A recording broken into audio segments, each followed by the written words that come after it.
International Convention Center. They're calling it a winners conference. But just to get even more of what this meeting is all about, it is the first ever post-Azimio la Umoja One Kenya post-election meeting, bringing together all the various elected leaders and various stakeholders in the coalition, including very senior officials. What we know is that a number of the legislators are still streaming in. We were able to see earlier on the likes of Uhuru Odinga. We were able to see James Orengo. But right now we're being joined by the newly elected Kisumu Senator, Professor Ojambo.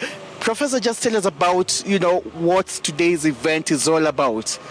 Thank you very much. I think today's meeting is a first meeting where the various elected members of parliament, both houses of parliament, for Azimio get to meet and to, I think, appreciate each other, but also to appreciate the work that lies ahead for the elected members in parliament. Remember, we will form government and we will drive the government agenda both in the lower house and in the upper house.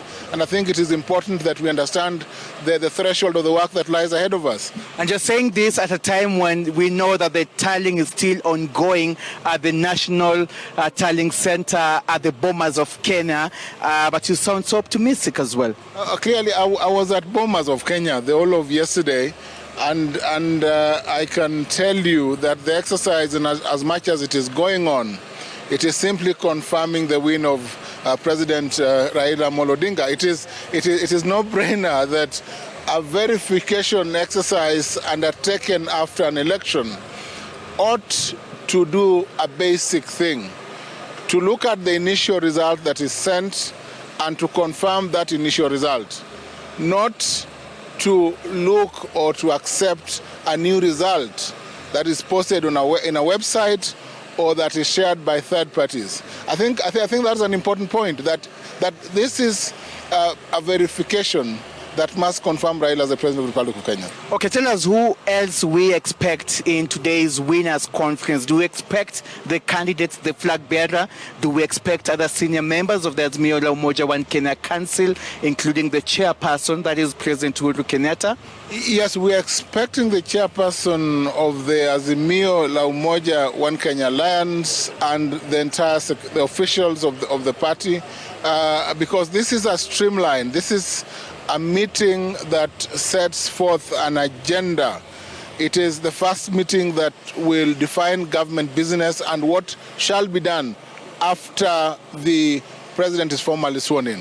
I think it is as simple as that. Well, did it wait at least at a time when the IEBC chair, Wafula Chebukati, would announce the winner? Don't you think it's premature in a bit? I think Kenyans are anxious. Let us appreciate Kenyans. The constitutional timelines for announcing a winner in a presidential election is 7 days. Those 7 days will expire on Tuesday. An anxious country awaits, and it is important that some direction is given and that some assurance is given that we are on course to ensuring that IEBC makes an announcement as to the winner of the election.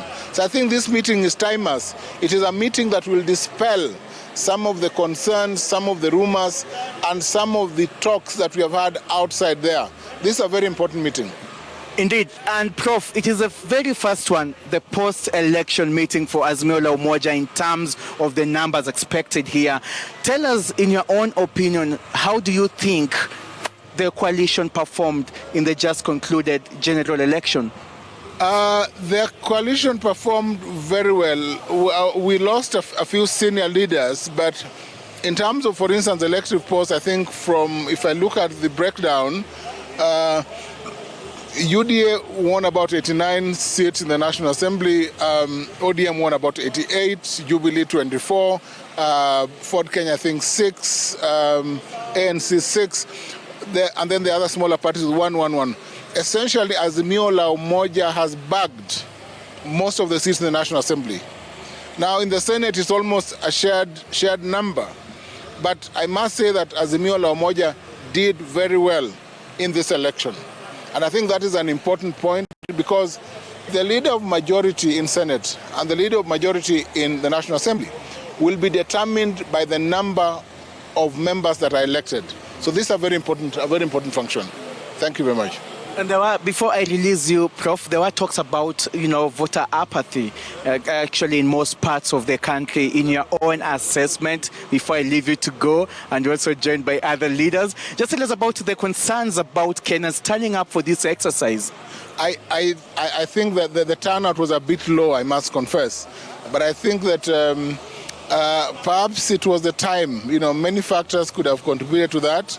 And I think that the 70, 80, not so bad for some regions, but a bit of concern for some regions.